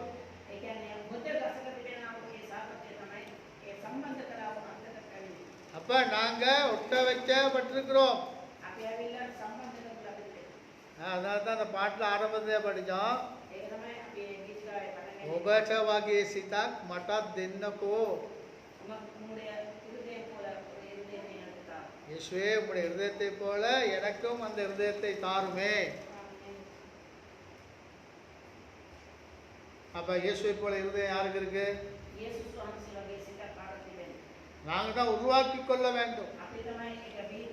உருவாக்கி கொள்ள தேவன் எங்களுக்கு பலத்தை கொடுத்திருக்கிறார். அதுதான் ஆவியானவரின் வல்லமை. ஆவியானவரோடு கூட இருக்கார் 24 hours. நீங்க படுத்தாலும் அவர் ஒன் டியூட்டி. அப்ப அந்த பலன் எங்களுக்கு கொடுக்கப்பட்டிருக்கிறது. அப்ப அந்த பலனை வைத்து நாங்கள் உருவாக்கி கொள்ள வேண்டும். அதுக்கப்புறம் பார்க்கிறோம், நாங்கள் ஆண்டுடைய பிள்ளைகளாக இருக்கிறோம், சுவீகரிக்கப்பட்டிருக்கிறோம், தத்தெடுக்கப்பட்டிருக்கிறோம். என்ன வேதம் சொல்லுகிறது? விலை மதிக்க முடியாத இரத்தத்தினாலே, இயேசு கிறிஸ்து இரத்தத்தினாலே நாங்கள் மீட்கப்பட்டிருக்கிறோம். அப்ப இயேசு கிறிஸ்துவுக்கு நாங்கள் அடிமைகள். அவர் தான் எங்க பஸ். அப்ப அவருக்கு நாங்க அடிமைகளாக இருக்கிறபடியினாலே அவருடைய சித்தத்தை செய்கிற பிள்ளைகளாக நாங்கள் இருக்க வேண்டும். அவர் சித்தம் செய்ய උන්වහන්සේගේ කැමැත්ත කරන්න எங்களை நாங்கள் தத்தம் செய்ய வேண்டும். අපිව උන්වහන්සේට කැප කළ යුතුයි. அப்ப நாங்க எங்களை அவருக்கு அர்ப்பணித்திருக்கிறோமா? අපි උන්වහන්සේට අපව කැප කළ යුතුයි. கிறிஸ்தவ வாழ்க்கை அர்ப்பணிக்கப்பட்ட ஒரு வாழ்க்கை. ක්‍රිස්තියානි ජීවිතය ඇවිල්ලා කැප කළා වූ ජීවිතයක්. அதுதான் மிகவும் முக்கியம். ඒක තමයි ඉතාමත් වැදගත්. அப்ப நாங்க எபேசியர் 1 அதிகாரம் 5-6 வசனம் சொல்லுது. අපි එපිසේ 5-6 1-5-6 එපිසේ பிரியமானவருக்குள் நாம் நமக்கு தந்தருளின தம்முடைய கிருபையின் மகிமைக்கு புகழ்ச்சியாக தம்முடைய தயவுள்ள சித்தத்தின்படியே நம்ம இயேசு கிறிஸ்து மூலமாய் தமக்கு ஸ்வீகார புத்திரனாகும்படி முன்குறித்திருக்கிறார். එපිසේ පළවෙනි පරිච්ඡේදයේ 5:1. அப்ப பிரியமானவருக்குள் இப்ப பிதா சொல்ற மாதிரி தான் எழுதப்பட்டிருக்கிறது. පියාණන් වහන්සේ දුක් ආකාරයට මේ විදිහට உமக்கு இயேசு கிறிஸ்து உங்களுக்கு பிரியமானவர். යේසුස් වහන්සේ ඔබට ප්‍රිය වූ තැනැත්තා. அப்ப உம்முடைய கிருபைக்கு மகிழ்ச்சியாக උන්වහන්සේගේ අනුග්‍රහයට මහිමේ ලබන அந்த புகழ்ச்சிக்காக ඒ ප්‍රශංසාව ලබන அவருடைய தயவுள்ள சித்தத்தின்படி උන්වහන්සේගේ ඒ දයාවන්ත කැමැත්ත අනුව தேவனுடைய தயவினாலே தயவின் கிருபையினாலே දෙවියන් වහන්සේගේ ඒ දයාවේ කරුණාව කරනකොට எங்கள் எல்லாரையும் අප සියලු දෙනාම எங்கள் எல்லாரையும் අප සියලු දෙනාම என்ன செஞ்சாரா? කුමද්ද කළේ? இயேசு கிறிஸ்து மூலமாய் යේසුස් ක්‍රිස්තුස් වහන්සේ කරා. எல்லாரும் சொன்னாங்கன்னா நீங்க எல்லாம் தான். සියලුම කියලා තේරවලා සියලු දෙනා. நீங்க இந்த எல்லாரும் මේ ශ්‍රාවකයන් සියලු දෙනා.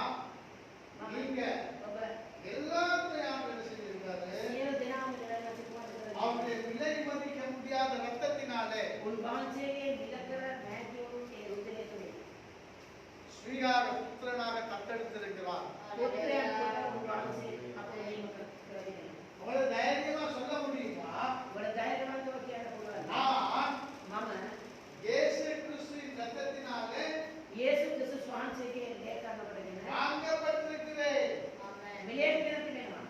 வாங்கப்பட்டிருக்கிறேன். මිලේට කියලා තිබෙනවා. அப்ப நாங்க யாருக்கு சொந்தம்? එහෙමනම් අපි කාටදයිද? யாருக்கு சொந்தம்? කාටදයිද? நாங்க இயேசு கிறிஸ்துவுக்கு சொந்தம். අපි යේසුස් වහන්සේලායි. அப்ப எங்க சித்தப்படி நாங்க வாழலாமா? එහෙමනම් අපේ කැමැත්ත අපේ ජීවිත වෙන්න පුළුවන්ද? பதில் நம்ம கையில தான் இருக்கு.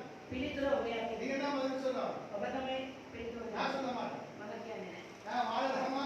ජීවිත වෙන්න පුළුවන්ද? ஏன் முடியாது? ඇයි බැරි?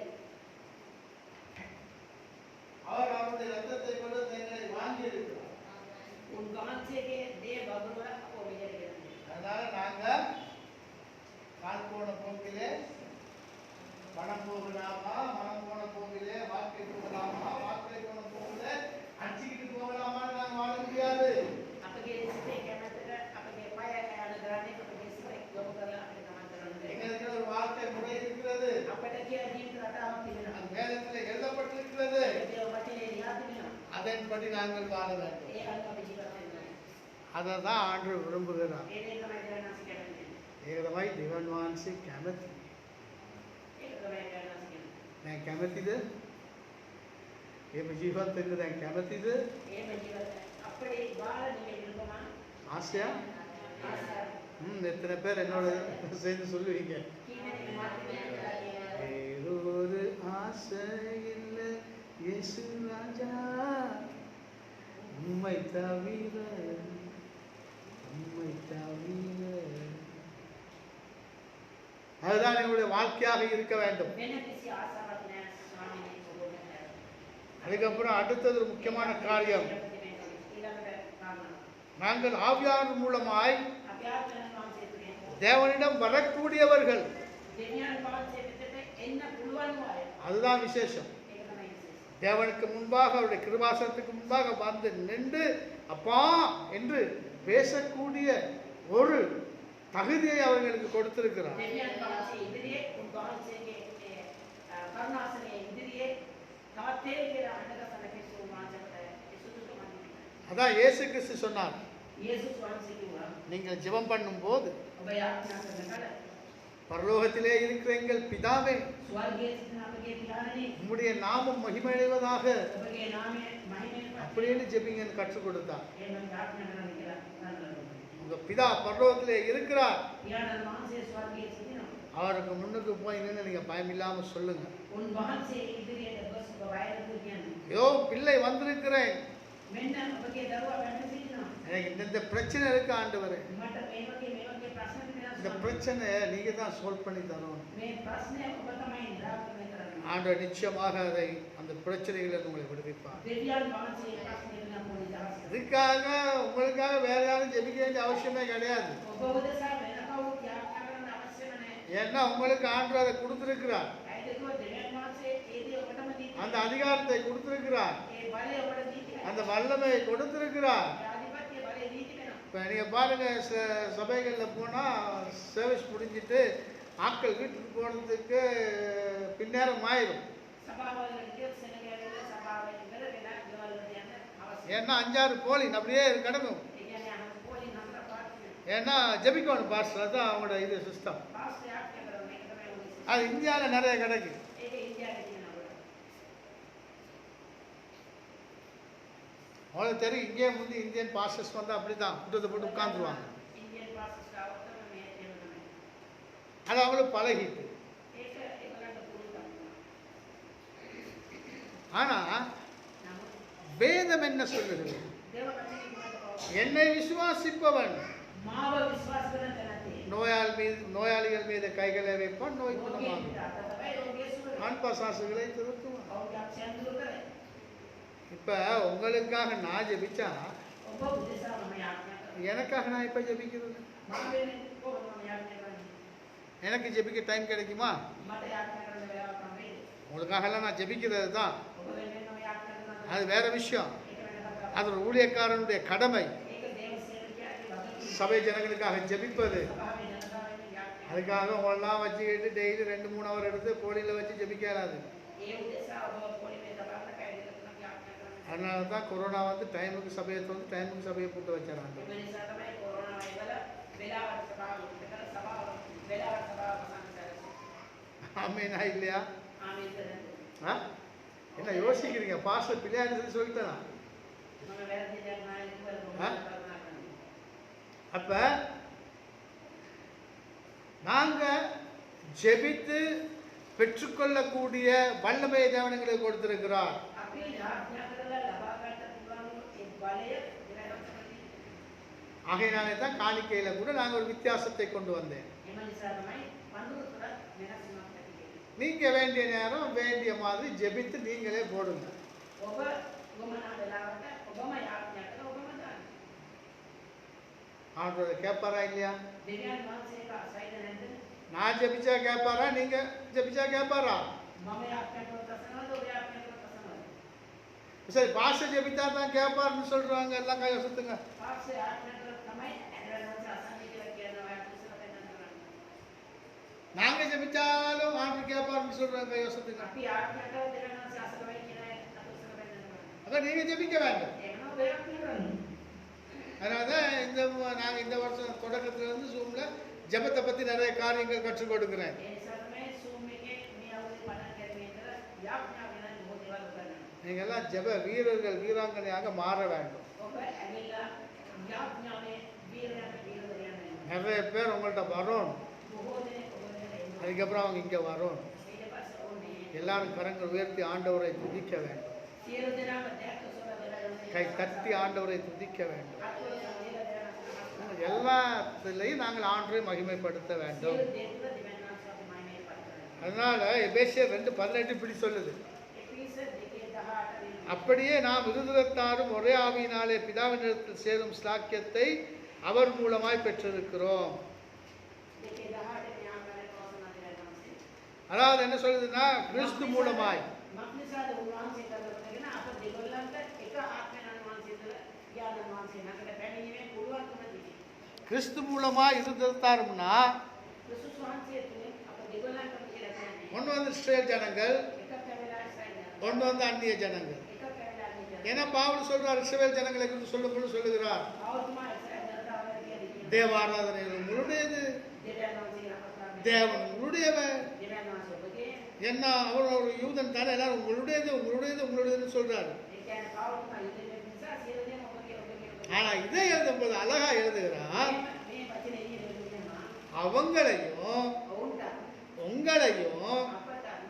இயேசு கிறிஸ்து மூலமாய் යේසුස් ක්‍රිස්තුස් වහන්සේ තුලින් ஒப்புரவாக்கி සමාදානය කරලා பிதாவுக்கு முன்பாக வந்து நிற்கும்படி அவர் செய்திருக்கிறார். පියාණන් වහන්සේ ඉදිරියේ ඇවිල්ලා සිට ගන්නට උන්වහන්සේ සලසනවා. அப்ப நாங்கெல்லாம் தைரியமா அப்பா முன்னுக்கு போய் நிக்கலாம். අපි සියලු දෙනාටම ධෛර්යවත් වෙලා කියලා අපි ඉදිරියේ ඉන්න පුළුවන්. அதுதான் விசேஷம், அதுதான் முக்கியம். ඒක තමයි වැදගත්, ඒක තමයි විශේෂ. முந்தி தேவன் இல்லாதவர்களாக இருந்தோம், இப்பொழுது தேவன் உள்ளவர்களாக இருக்கிறோம். අපි ඉස්සර පියාණන් වහන්සේ නැතුව සිටියා. දැන් අපි පියාණන් වහන්සේ முந்தி தனிமையிலே இருந்தோம், ඉස්සර අපි තනිව සිටියා. இப்ப தேவனோடு சேர்ந்து இருக்கிறோம். දැන් අපි පියාණන් වහන්සේ හා සමග සිටිනවා. இந்த விசுவாசத்தை எங்களுடைய வாழ்க்கையில நாங்கள் வளர்த்துக் கொள்ள வேண்டும். මේ ඇදහිල්ල අපගේ ජීවිතයට අපි වර්ධනය කර ගන්න ඕනේ. அதுதான் முக்கியம். ඒක තමයි වැදගත්. அதுக்கப்புறம் පස්ව கர்த்தரோடு இணைக்கப்பட்டவர்களாக இருக்கிறோம். ස්වාමීන් වහන්සේ සමග සම්බන්ධ වුණාම ආයෙත් සිටින්න ඕනේ. 1 கொரிந்தியர் 6:17. ඒක කොරින්ති 6:7.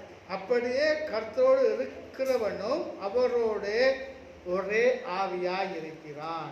එසේම ස්වාමීන් වහන්සේ සමග සිටින තැනත්තා එකම ආත්මයක් සිටිනවා. அப்ப நாங்க கர்த்தருக்குள்ள இருந்தா அவரோடு ஒரே ஆவியாய் அவருடைய ஆவியோடு சேர்ந்தவர்களாக இருக்கிறோம். අපි ස්වාමීන් වහන්සේ තුළ සිටිනා වහන්සේගේ ආත්මයන් වහන්සේ සමග එකතුව සිටිනවා. அதான் ரோமர் புஸ்தகம் சொல்லுகிறது, කොහොමද කියනවා? அவருடைய ஆவியும் උන්වහන්සේගේ ආත්මය உங்களுடைய ஆவியும் ඔබගේ ආත්මය சேர்ந்துதான் එකතු වෙලා තමයි நீங்க ஆண்டுடைய பிள்ளை என்பதை சாட்சி கொடுக்கிறீர்கள். ඔබ දෙවියන් වහන්සේගේ ධර්මයේ කියා සාක්ෂි දෙන්න. இல்லாட்டி அந்த சாட்சியை கொடுக்க முடியாது. එසේ නැත්නම් මේ සාක්ෂි දෙන්න බෑ. இல்லாட்டி அந்த சாட்சியை கொடுக்க முடியாது. නැත්නම් මේ සාක්ෂි දෙන්න බෑ. அப்ப பாருங்க, பரிசுத்தாவியார் எங்களுக்குள்ளே இருந்து எந்த நேரம் ஞாபகப்படுத்தி கொண்டிருக்கிறார், நீ ஆண்டுடைய பிள்ளை, நீ ஆண்டுடைய பிள்ளை. සුදානන් වහන්සේ අප තුළ සිටිනේ සෑම මොහොතකම මතක් කරගන්න දෙවියන් වහන්සේ அவருடைய ஆவி உனக்குள்ளே இருக்கிறது, அவருடைய ஆவி உனக்குள்ளே இருக்கிறதுன்னு அவர் அங்க விளங்கப்படுத்திக்கிட்டே இருக்காரு. වහන්සේ ආත්මය ඔබ තුළ තියෙනවා, වහන්සේගේ ආත්මය ඔබ තුළ තියෙනවා කියලා ඔබට අනුකම්පා කරනවා. තේරුම් ගන්න. அவனா என்ன செய்ய வேண்டும்? එසේනම් අපි මොකද කරන්නේ? ஆவியானவரின் வழி நடத்துதலிலே நாங்கள் வாழ வேண்டும். ආත්මයන් වහන්සේගේ මඟ පෙන්වීම තුළ අපි ජීවත් වෙන්න. அதுதான் மிகவும் முக்கியம். ඒක තමයි තාවැදගත්. அதுதான் மிகவும் තාවැදගත්. ஆவியானவர் எங்களுக்குள்ளே இருக்கிறார். ආත්මයන් වහන්සේ අප තුළ සිටිනවා. யாரும் சொல்ல முடியாது நாங்க ஆவி எங்களுக்குள்ள இல்லைன்ட்டு. කාටවත් කියන්න බෑ ආත්මයක් අප තුළ නැහැ කියලා. ஆவியானவர் உங்களுக்குள்ள இருக்கிறபடினாலே தான் நீங்க இன்னைக்கு வந்து இங்க உட்கார்ந்துருக்கிறீங்க. ආත්මයන් වහන්සේ ඔබ තුළ සිටින නිසා තමයි ඔබ මේ ස්ථානයට වාඩිලා සිටින්නේ. ஆவியானவர் உங்களுக்குள்ள இருக்கிறனால தான் எப்படியாவது 9 மணிக்கு முதல்ல வரணும் அடிச்சு பிடிச்சிக்கிட்டு வந்துடுறீங்க. ආත්මයන් වහන්සේ සිටින නිසා තමයි 9ට පෙර ඔබ කොහොමද ஆவியானவர் இல்லாட்டி வர மாட்டீங்க. ආත්මයන් වහන්සේ නැත්නම් சரி, இந்த கிழமை லேட் ஆகிட்டு ஜாக்கி கூட்டியிருப்பாங்க, அடுத்த கிழமை பார்ப்போம், இல்லாட்டி அதுக்கு அடுத்த கிழமை பார்ப்போம். දැන් මේ සතියට නැත්නම් කරත් උනා චේත් එක වහලා ඊළඟ සති බල වෙනකන් ඊළඟ සති බල කියන්නේ. அப்ப ஆவியானவர் உங்களுக்குள்ள இருக்கிறதை நீங்கள் நிச்சயமாக அறிந்திருக்கிறபடியினாலே ආත්මයන් වහන්සේ ඔබ සමග සිටින එක ස්ථිරවම ඔබ දැනගෙන සිටින නිසා நீங்கள் ஆவியானவர் வழி நடத்துதலே வாழ வேண்டும். ඔබ ආත්මයන් වහන්සේගේ මඟ පෙන්වීම තුළ ජීවත් වෙන්න. 1 கொரிந்தியர் 6:19 சொல்லுகிறது, එක කොරින්තිය 6 පරිච්ඡේදයේ 19 සිටිනවා. உங்கள் சரீரம் ඔබගේ ශරීරය தேவனாலே நீங்கள் பெற்றதுதான். දෙවියන් වහන්සේගේ ලැබුණු ශරීරය තමයි. தேவனால் பெற்றதாக இருந்தாலும் දෙවියන් වහන්සේගේ ලබා ගන්නත් அது உங்களுக்கு சொந்தம் இல்லை. ඒක ඔබට අයිති නෑ. ஏன்னா பரிசுத்தாவியானவர் සුදාත්මයන් වහන්සේ உங்களுக்குள்ளே வாசமாய் இருக்கிறார். ඔබ තුළ වාසය කරනවා. அப்ப அது வந்து ஆவியானவர் வாழுகிற ஆலயமாக இருக்கிறது. ඒක ඇවිල්ලා සුදාත්මයන් වහන්සේ ජීවත් වෙනා මාලිගාවක් තිබෙනවා. அதனால அதை நீங்க பரிசுத்தமாக வைத்திருக்க வேண்டும். එම නිසා ඒ මාලිගාව ඔබ සුද්ධව තබා ගත යුතුයි. இயேசு கிறிஸ்து சொன்னார், යේසුස් වහන්සේ කිව්වා மனுஷகுமாரனுக்கு விரோதமாக சொல்லப்படும் பாவங்கள் மன்னிக்கப்படும், මනුෂ්‍ය පුත්‍රයාට විරුද්ධව යනා පාපවල සමා කරනවා නම් பரிசுத்தாவியாருக்கு விரோதமாக சொல்லப்படுவே மன்னிக்கப்பட மாட்டாது. සුදාත්මයන් වහන්සේට විරුද්ධව යනා පාපවල සමා කරනවා නෑ. இப்ப இன்னைக்கு பாருங்க, நிறைய பேர் ஆண்டவரை ஏற்றுக்கொண்டு சபைக்கு வந்த உடனே என்ன செய்வாங்கன்னா கடைசியா அந்த பிச்சைக்காரனோட கேடு கட்டவனா மாறிடுவாங்க. අද බොහෝ දෙනෙක් ඇවිල්ලා ඊළඟ සෙවිලියන් සභාවට ආවට පස්සේ හිඟන්නට වඩා අන්ත වෙනවා. ஏன்னா ஒழுங்கா உடுத்த மாட்டாங்க, ஒழுங்கா சாப்பிட மாட்டாங்க. හරි අපාර කන්නේ නැහැ. ஏன்னா பரலோகத்துல போய் தான் பார்த்துக்கணும். ඒ කියන්නේ ස්වර්ගයේ ඉඳලා ඔක්කොම බලාගන්න. பரலோகத்துல மண்ணா கூட கிடைக்காது சாப்பிடுறது நான் நினைக்கிறேன். ස්වර්ගයේ මන්නවත් අපේ அங்கே போய் ஆண்டோட சந்தோஷமாக தான் இருக்க போகிறோம். ඒගොල්ලෝ දිවනාසේ සමග සන්තෝෂයෙන් எங்களுக்கு வாழ்றதுக்கு தான் ஆண்டு இந்த பூமியை கொடுத்துருக்கிறார். අපේ ජීවිතය කරන දිවනාසේ බෝධ அதனால தான் எங்கள் விசுவாசிகள் சொல்கிறோம், நல்லா உடுத்துங்க, நல்லா சாப்பிடுங்க, நல்லா வாங்க. එමෙනිසා තමයි අපි ඇදලා කියන හොඳට ප්‍රාර්ථනා කරනවා රාජ්‍යය පාලනය சேர்ச்சுக்கு வரும் பொழுது நல்ல கல்யாண வீட்டுக்கு வாரமா உடுத்திட்டு வாங்கணும், அதான் சொல்கிறோம். එන විට මගුල් විතර තේනවා වගේ එන්න කියලා.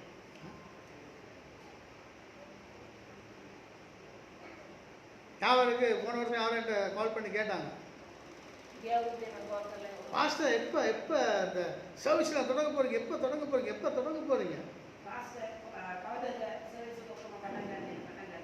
2 சாரி வாங்கி வச்சிருக்கேன், முடிஞ்சிட்டு வரோம் சர்ச்சுக்கு. සාරි ටිකක් අරගෙන තියලා නැත්නම් ඒක සභාව.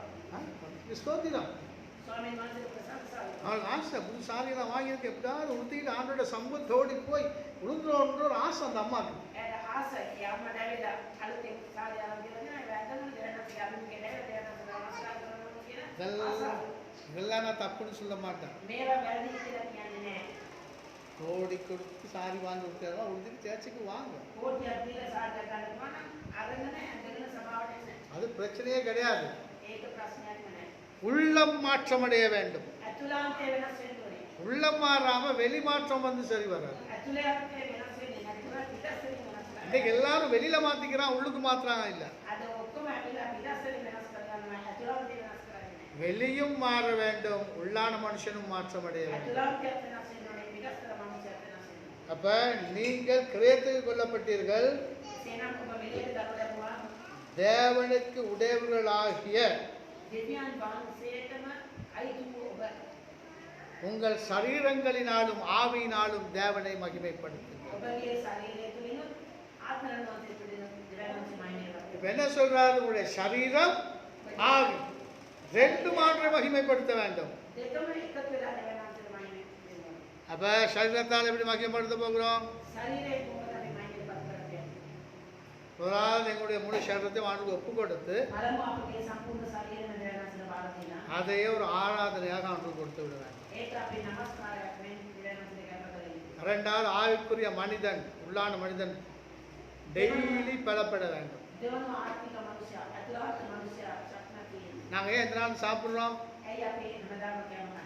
வெளி சரீரம் பலப்படுவதற்கு. අපගේ ශරීරය ශක්තිමත් වෙන්න. உள்ளான மனுஷன் பலப்பட வேண்டும். අතුලාර්ථ මනුෂ්‍යයා ශක්තිමත් වෙන්න. உள்ளான மனுஷன் பலப்படுவதற்காக தான் අතුලාර්ථ මනුෂ්‍යයා ශක්තිමත් වෙන්න. இந்த வார்த்தை என்கிற மன்னா எங்களுக்கு கொடுக்கப்பட்டது. මේ වචනය නැමති මන්න අපිට දෙනු ලබන්නේ. அப்படின்னா நாங்கள் என்ன செய்ய வேண்டும்? එසේනම් අපි කුමන්ද කරන්න ඕනේ? எங்களுடைய சரீரத்தினாலேயும் අපගේ ශරීරය තුළිනුත් ஆவியினாலேயும் ආත්මය තුළිනුත් ஆண்டவரை மகிமைப்படுத்த வேண்டும். දෙවියන් වහන්සේව මහිමයපත් කරන්න. அதை தான் ஆண்டவர் விரும்புகிறார். දෙවියන් වහන්සේ කියන දේ ගන්න. அதுக்கு தான் அவருக்கு ஆசை. ඒක තමයි උන්වහන්සේගේ நாங்கள் அப்படி செய்யும் பொழுது අපි එසේ කරන විට இந்த பாடலை பாட முடியும். මේ ගීතිකාව ගායනා කරනවා. உம்மழகான கண்கள் என்னை கண்டதாலே முடிந்ததென்று நினைத்த நான் உயிர் வாழ்கின்றேன். அப்பதான் நாங்கள் அப்படி வாழும் பொழுதுதான் அவருடைய அழகான புறா கண்களை போன்ற கண்கள் எங்களை காணும். அப்ப ஆகாரை போல நாங்களும் சொல்லலாம், அவர் என்னை காண்கிற தேவன், அவர் என்னை காண்கிற தேவன், அவர் எங்களை காண வேண்டும். பிரியமான சகோதரனே, 2021 எல்லாம் மாற வேண்டும். மாறினாதான் எல்லாம் மாறும். நீங்க மாறாம ஒன்றும் மாற்ற முடியாது. மாறுங்க, மற்றவர்களை மாற்றுங்க. தேவன் தாமே உங்கள் ஒவ்வொருவரையும் ஆசீர்வதிப்பார். எல்லோரும் எழுந்திருக்கும். கரங்களை உயர்த்தி தேவனை ஆராதி. ஹல்லேலூயா. ஸ்தோத்திரம் ஆண்டவரே, துதிக்கிறோம் ஆண்டவரே, உம்மை போற்றுகிறோம், உம்மை புகழ்கிறோம், உம்முடைய நாமத்தை உயர்த்துகிறோம். ஹல்லேலூயா.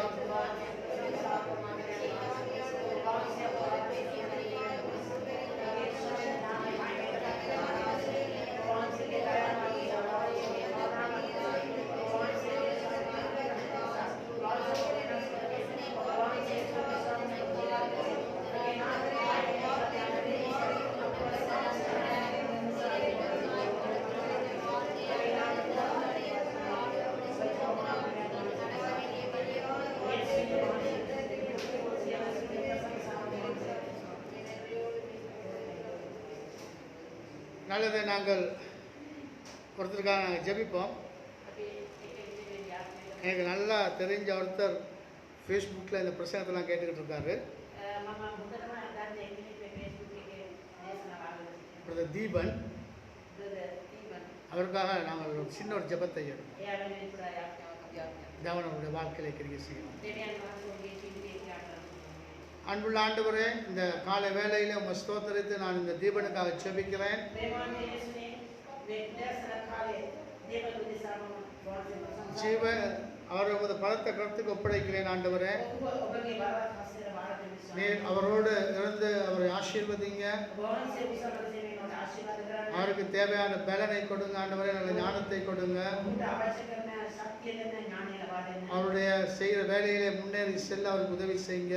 ඔබ කරන්න අවශ්‍ය රැකියාව තුළ තමත් වර්ධනය වෙන්නට දිගිය කරන්නට වහන්සේ அதே போல அவருடைய தகப்பனாரையும் உமது கருத்திலே ஒப்படைத்து ஜெபிக்கிறேன். ඒ වගේම ඔබගේ පියාව ඔබගේ බලවත් හස්තයට බාර කරමින් நீர் குணமாக்குற தேவன். ඔබ වහන්සේ සුව කරන්න දෙන්න நீர் என்னை குணமாக்கினீர்.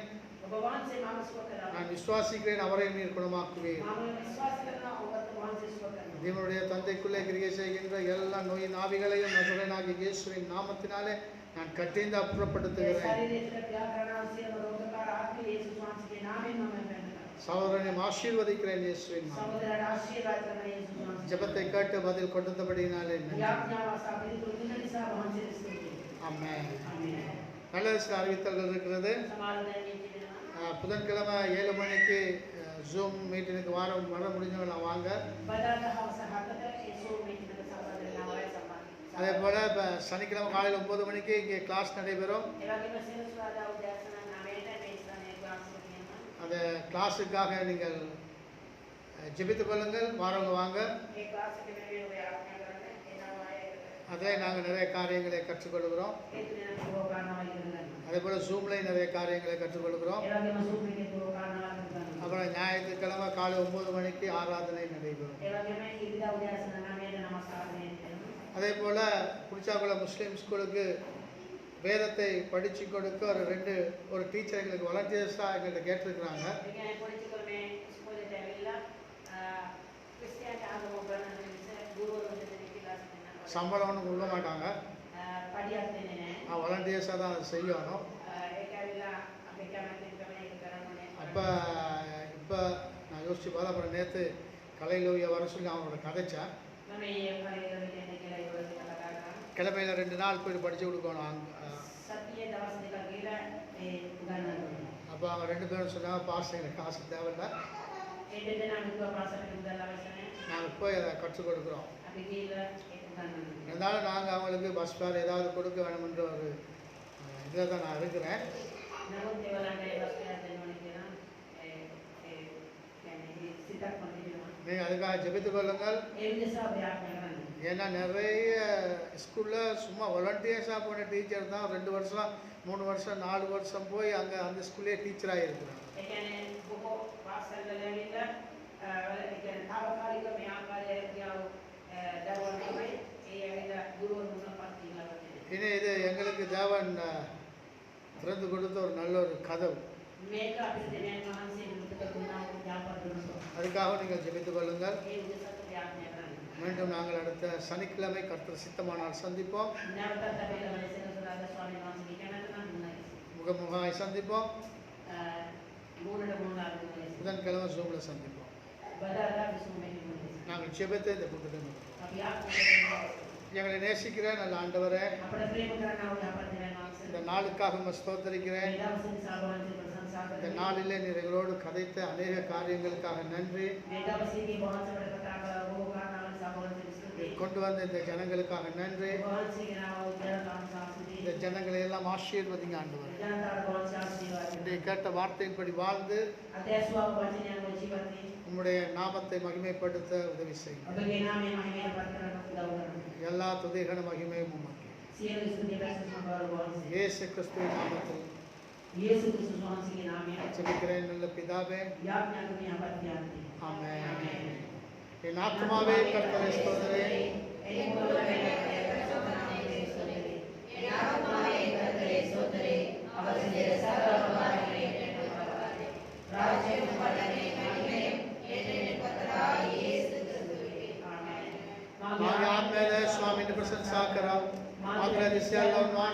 परिशुद्ध नाम में प्रशंसा करो, आगे आप में दे स्वामी ने प्रशंसा करो, रात से कला उसेलो लो प्रकार सीना तिनो करो, राज्य द बले द महिमे द सदा काले थ अब ये कम देव स्वामी नाम से दे कर्तावे இயேசு கிறிஸ்துவின் கிருபையும் பிதாவாகிய தேவனின் அன்பும் பரிசுத்த ஆவியானவரின் வழிநடத்தலும் அந்நியனின் பாதுகாப்பும் செழிப்பும் இயேசு கிறிஸ்துவின் இரண்டாவது வருகை வரை எங்கள் அனைவரோடும் கூட இன்றைக்கும் என்றென்றைக்கும் இருப்பதாக ஆமென். स्वामी यीशु विश्वास से अनुग्रह सद्र समाधान ज्ञानवान से प्रेम शुद्धात्मवान से मग पेन वेद साबाय कमद सफलत आशीर्वाद यीशु स्वान से देवनी मद पापासल समगवेवा आमेन. कर्तव्य में ஒவ்வொருவரையும் ஆசீர்வதிப்பாராக.